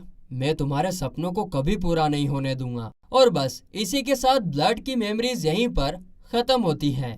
फिर आगे हम देखते हैं कि ब्लड सेगी के सामने खड़ा होता है और उससे कहता है कि मैं आखिर तक एक कमजोर आदमी बनकर रह गया, इसीलिए मुझे तुम्हारी मदद की जरूरत है। लेकिन फिर सेगी अपनी आंखें नीचे कर कर कहने लगता है, मुझे माफ कर दो, लेकिन मैं ये नहीं कर पाऊंगा। जो काम तुम नहीं कर पाए वो मैं कैसे कर सकता हूँ? मैं तो ताउका को भी नहीं बचा पाया। जिस पर ब्लड कहता है कि मेरे ऊपर पहले सिर्फ ब्लूइजी का भरोसा था, लेकिन अब कुजुली, वर्मा और तो और किंग का भरोसा भी मेरे ऊपर है। देखो, मेरे अकेले के लिए ये बहुत ज्यादा है, लेकिन अगर तुम मेरी मदद करते हो तो मैं फाइट करने के लिए तैयार हूँ। अभी मेरा फ्यूचर सिर्फ तुम्हारे हाथों में है। और फिर ये सुनने के बाद सेगी उससे हाथ मिला लेता है और ये सीन यहीं पर कट होता है। फिर अगले सीन में हम 1 साल बाद की स्टोरी देखते हैं, जहां सेगी और ब्लूइजी एक जंगल के अंदर फिशिंग कर रहे होते हैं। हम देखते हैं कि सेगी अब पहले से काफी लंबा बन चुका होता है। इसके बाद रात को हम देखते हैं कि सब लोग आपस में ट्रेनिंग कर रहे थे और सेगी के ऊपर अटैक कर रहे थे।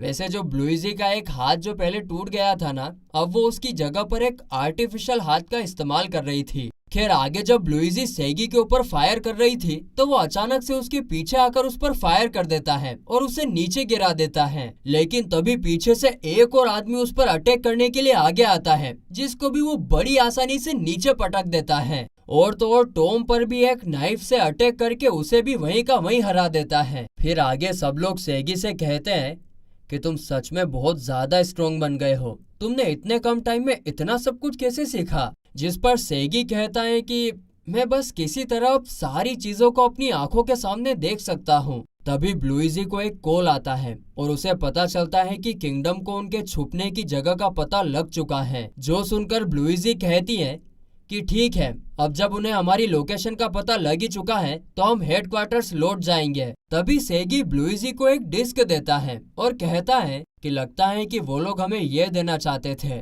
आगे जब वो लोग उस डिस्क को प्ले करते हैं तो उसमें आर्यभट्टा एक स्विमिंग सूट पहनकर बीच में आराम कर रही होती है और सेगी का नाम लेकर कहती है कि देखो, टाइम कितना जल्दी निकलता है यार, हमें मिले हुए 1 साल हो गया है। क्या तुम ठीक हो मेरी जान? वैसे मैं बहुत जल्द ही ग्रैंड कैनियन में आने वाली हूँ, इसलिए क्यों ना तुम आकर मेरी मदद करो। चलो तो फिर मेरे प्यारे दुश्मन, वहीं पर मिलते हैं। तभी कैमरा दूसरी तरफ मूव होता है, जहां उन लोगों ने लीजा को बंदी बनाकर रखा हुआ था। डिस्क के खत्म होने के बाद ब्लूइजी कहती है कि चाहे कुछ भी हो जाए, लेकिन मैं अपनी दोस्तों को बचाने के लिए जरूर जाऊंगी। मगर तभी वो साइंटिस्ट उसे जाने से मना कर देता है। ये सुनकर सेगी उसे कहता है कि तुम ये क्या कह रहे हो, अगर हम अभी नहीं जाएंगे तो क्या करेंगे? जिस पर साइंटिस्ट कहता है कि मैंने तुम्हें इतना स्ट्रॉन्ग इसलिए नहीं बनाया है कि तुम प्रिंसेस से जाके लड़ सको। तुम्हें तभी जाना है जब प्रिंसेस रूइंस को एक्टिवेट करेगी। उस वक्त मैं तुम्हारे अंदर एक वायरस डाल दूंगा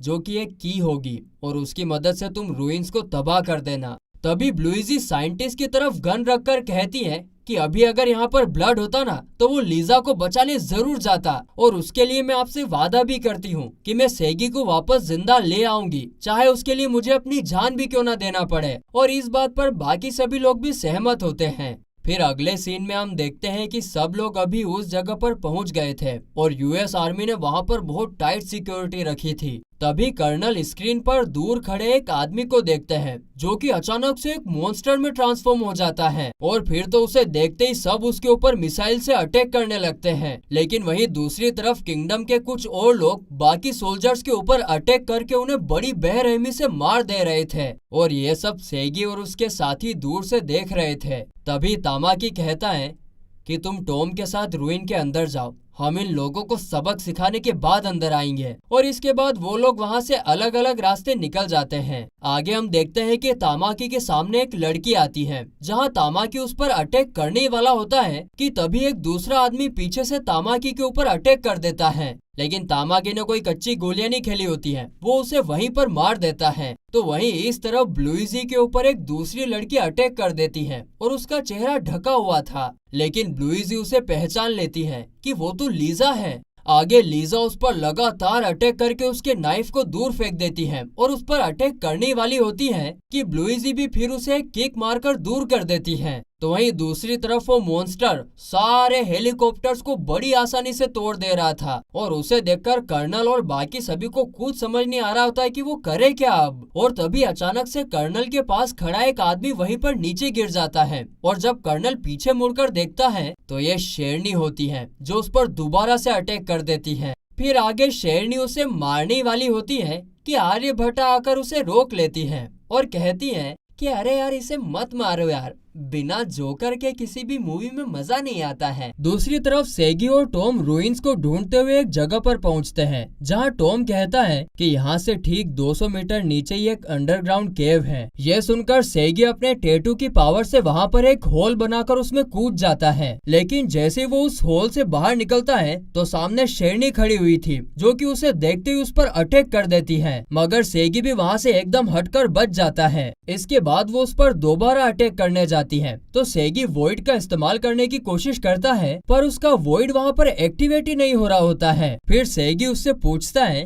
कि क्या प्रिंसेस अभी उस रूइन के अंदर है, अगर है तो मैं उसे ये रूइन तोड़कर बाहर निकालूंगा। जिस पर शेरनी कहती है कि क्या तुम्हें लगता है कि तुम मेरे होते हुए ये सब कर सकते हो? वैसे मैं दिखावा तो नहीं करना चाहती, लेकिन ब्लड मुझे ब्रह्मैन में सबसे स्ट्रॉन्गेस्ट बुलाता था। ये सुनकर सेगी जवाब देता है कि पिछली बार भी ब्लड और मैंने तुम्हें मिलकर हराया था और इस बार भी ब्लड मेरे ही अंदर है, इसलिए मैं भी दिखावा तो नहीं करना चाहता, पर अगर मैंने तुम्हें हरा दिया तो प्लीज मेरे प्यार में मत पड़ जाना। अब अगले सीन में तामाकी किंगडम की उस लड़की से फाइट करके उसे दूर फेंक देता है और उनकी फाइट फिर ऐसे ही आगे चलती रहती है। तो वहीं दूसरी तरफ ब्लूइजी लीजा से फाइट कर रही थी जिसकी बॉडी लिली कंट्रोल कर रही होती है। यहाँ पर साथ ही में ब्लूइजी पर वो दूसरा आदमी भी अटैक कर रहा होता है जो कि लिली के साथ में होता है। आगे वो आदमी ब्लूइजी पर वायर से अटैक कर देता है, लेकिन ब्लूइजी भी इसके जवाब में उसके वायर्स को तोड़कर उसमें से निकल जाती है, मगर तभी वो आदमी उसके पैरों के नीचे से वायर खींचकर उसे नीचे गिरा देता है और इस मौके का फायदा उठाकर लीजा उस पर अटैक कर देती है। आगे फिर वो दोबारा उस पर खतरनाक अटैक करने वाले होते हैं कि ब्लूइजी के दो साथी आकर उसे बचा लेते हैं। ब्लूइजी उन्हें देखकर कहती है कि मैं लीजा को संभाल लूंगी,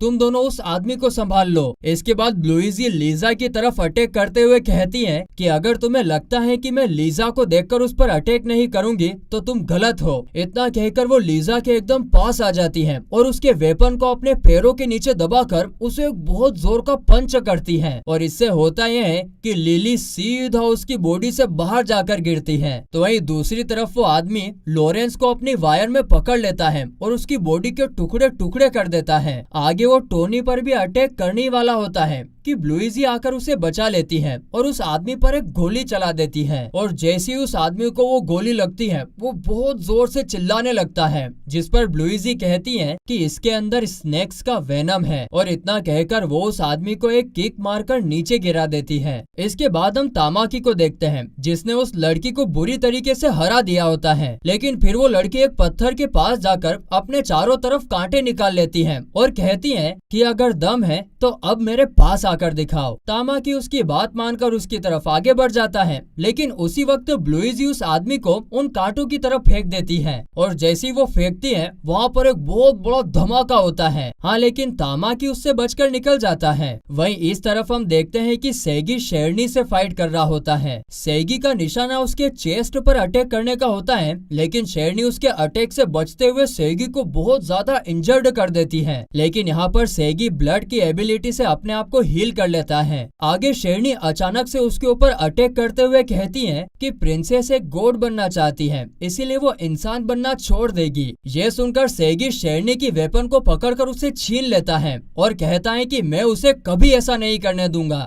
इसके बाद अब शेरनी सीरियस हो जाती है और एक आखिरी अटैक से सेगी को मारने का प्लान करते हुए अपने टैटू को एक्टिवेट कर देती है। अब सेगी ये देखकर सोचता है कि अभी मैं उसके थोड़ा सा भी नजदीक गया तो वो मेरे ऊपर नीचे से अटैक कर देगी, लेकिन तभी ब्लड सेगी के अंदर से उससे कहता है कि तुम स्ट्रोंग हो, मुझसे भी स्ट्रोंग और शेरनी से भी बहुत ज्यादा स्ट्रोंग। बस इतना सुनते से ही तो सेगी आगे बढ़ जाता है और शेरनी के अटैक को ब्लॉक कर देता है। इसके बाद शेरनी उसके पैरों पर अटैक करके उसके सर पर मारने वाली होती है कि सेगी उसके चेस्ट पर अटैक करके उसे वहीं हरा देता है। लेकिन जैसे ही वो उसको हराता है, आर्यभट्टा रुइंस को तोड़कर उसमें से बाहर निकलती है और कहती है कि मैंने सोचा नहीं था कि तुम सच में शेरनी को हरा पाओगे। इधर आर्यभट्टा को देखते ही सेगी बहुत गुस्सा हो जाता है और कहता है कि तुम चाहे मेरा सब कुछ ले लो, लेकिन तुम्हें तो सिर्फ मैं ही हराऊंगा। जिस पर आर्यभट्टा कहती है, अच्छा चलो ठीक है, मैं तुम्हारे साथ थोड़ा खेल ही लेती हूँ। जिसके बाद आर्यभट्टा लगातार उस पर अटैक करने लगती है, जिससे सेगी खतरनाक इंजर्ड तो हो जाता है पर वो ब्लड की एबिलिटी से हील कर लेता है। फिर सेगी कहता है कि मैं अपनी वॉइड एबिलिटी का इस्तेमाल क्यों नहीं कर पा रहा हूँ। जिस पर आर्यभट्टा कहती है कि तुम अभी नफरत और गुस्से में डूब चुके हो और अपना रास्ता खो चुके हो, तुम मुझे ऐसे कभी नहीं हरा पाओगे। और इतना कहती आर्यभट्टा अपनी पावर से पूरी जगह पर कंट्रोल कर लेती है और सेगी को अपने हाथ से कुचलने वाली होती है। और तभी सीन शिफ्ट होता है और बाहर ब्लूइजी और तामाकी टॉम के पास पहुंच जाते हैं। वहां पहुंचते हैं तो वो देखते हैं कि रुइन के अंदर जाने का रास्ता तो अब बंद हो चुका है। तभी ऊपर जो मॉन्स्टर उड़ रहा होता है उस पर एक मिसाइल आकर लगती है, जिस पर वो मॉन्स्टर मरने वाला होता है कि फिर वो एक बहुत बड़े बॉल में ट्रांसफॉर्म होकर जमीन में घुस जाता है, जिससे वहाँ की जमीन तबाह हो जाती है। और फिर इसके बाद वो मॉन्स्टर मारा जाता है। और फिर इसके बाद तो क्या, ब्लूइजी और बाकी सब सेगी की तरफ आगे बढ़ जाते हैं। इस तरफ सेगी किसी तरह आर्यभट्टा के अटैक से बच रहा होता है, लेकिन तभी ना उसे बहुत ज्यादा दर्द होने लगता है क्योंकि उसने अपने टैटू का बहुत ज्यादा इस्तेमाल कर लिया था। और तभी आर्यभट्टा उसके नीचे से जमीन को गायब करके उसे नीचे गिरा देती है और एक पंच मारकर कहती है कि तुम्हारे साथ वो साइंटिस्ट है ना, उसे भी अच्छे से पता होगा कि तुम टैटू की पावर का सही तरीके से इस्तेमाल नहीं कर पाओगे, इसीलिए शायद उसका इरादा मुझे हराने का नहीं बल्कि तुम्हें मेरे हाथों मरवाने का था, जिस वजह से उसने तुम्हारी बॉडी में पॉइजन भर दिया है। लेकिन तभी ब्लूइजी और बाकी सभी वहाँ पर पहुंचकर सेगी को वहाँ से बाहर निकाल लेते हैं यहाँ पर। लेकिन अब सेगी खुद को हील नहीं कर पा रहा था और ये देखकर ब्लूइजी उसे और फाइट करने से मना करती है। लेकिन सेगी यहाँ पर जिद करने लगता है और कहता है कि मुझे उसे मारना ही होगा, मुझे ताउका का बदला लेना ही पड़ेगा। ये सुनने के बाद ब्लूइजी और तामाकी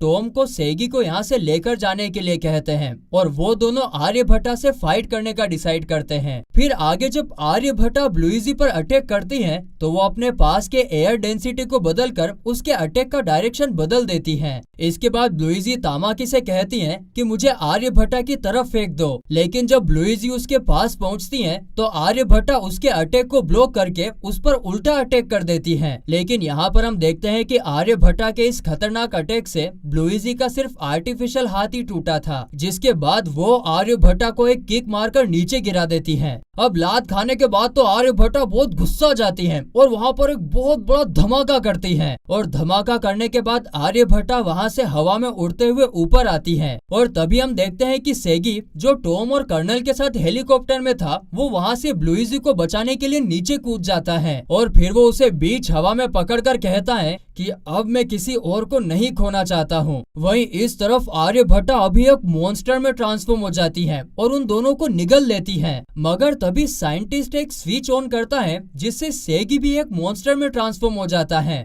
फिर साइंटिस्ट मन में कहता है कि प्रिंसेस, तुमने ना दो बहुत बड़ी गलती कर दी है। पहली गलती तो तुमने ये सोचकर करी थी कि सोर्स सिर्फ अपने सील्ड के सोल को ही कंज्यूम करते हैं, और दूसरी गलती तुमने उसे किस करके उसके साथ लिंक बनाकर की थी, जो कि तुम्हारी सबसे बड़ी गलती थी। जब हम एक ऐसे मॉन्स्टर से फाइट कर रहे हो जिसके बारे में हमें कुछ भी पता ना हो, उस वक्त उसका सामना दूसरा मॉन्स्टर बनकर ही करना चाहिए। इसके बाद सेगी और आर्यभट्टा दोनों अपने मॉन्स्टर फॉर्म में फाइट करने लगते हैं, लेकिन थोड़ी देर बाद ही आर्यभट्टा सेगी को नीचे गिराकर उसे लगातार पंच करने लगती हैं। तभी दूसरे हेलीकॉप्टर्स भी आर्यभट्टा पर अटैक करने की कोशिश करते हैं, लेकिन उनके बुलेट से उसका बाल भी बांका नहीं हो रहा था। यह देखकर टॉम सेगी से चिल्लाकर कहता है कि अभी हमें प्रिंसेस से सिर्फ तुम ही बचा सकते हो, प्लीज हमें बचा लो। लेकिन यह सुनने के बाद भी सेगी पर कोई असर नहीं हो रहा था। तभी टॉम दोबारा से चिल्लाते हुए कहता है कि प्लीज इस दुनिया के 7 बिलियन इंसानों को बचाकर जस्टिस की रक्षा करो। और बस यह सुनते ही सेगी जाग जाता है और वहाँ से उठकर आर्यभट्टा को एक खतरनाक पंच मारता है। और उसी वक्त हम ब्लूइजी को देखते हैं जो कि अपनी आंखें खोलते ही सामने ब्लड को देखती है। वो उसको देखते ही उसको हग करके रोने लगती है। फिर ब्लड कहता है कि सेगी की आंखें खोलने के लिए शुक्रिया, यह सब अब बहुत जल्द ही खत्म हो जाएगा। इसके बाद सेगी अब अपने पुराने होश में आ जाता है और आर्यभट्टा की तरफ आगे बढ़कर उस पर अटैक करने लगता है, जिसका आर्यभट्टा कोई जवाब नहीं दे पाती। और ये देखकर साइंटिस्ट कहता है कि भले ही अभी उन दोनों की पावर सेम लेवल पर है, लेकिन प्रिंसेस के पास मार्शल आर्ट में कोई एक्सपीरियंस नहीं है जो कि सेगी के पास है, और इसीलिए उसे अब ये फाइट बहुत महंगी पड़ने वाली है। इसके बाद हम देखते हैं कि सेगी उसे मारकर नीचे गिरा देता है और उसके मुंह में हाथ डालकर आर्यभट्टा को बाहर निकाल लेता है। और इसके बाद वो फिर से अपने ह्यूमन फॉर्म में आकर आर्यभट्टा पर अटैक करके उसे खत्म करने ही वाला होता है कि आर्यभट्टा वहाँ से गायब हो जाती है। और ये देखकर सब लोग बहुत खुश हो जाते हैं और जश्न मनाने लगते हैं कि अरे वाह, प्रिंसेस तो डर के मारे दुम दबाकर भाग गई है। वो भी भाग गई और अब हम भी भागते हैं, क्योंकि ये एपिसोड, ये सीरीज यहीं पर खत्म होती है।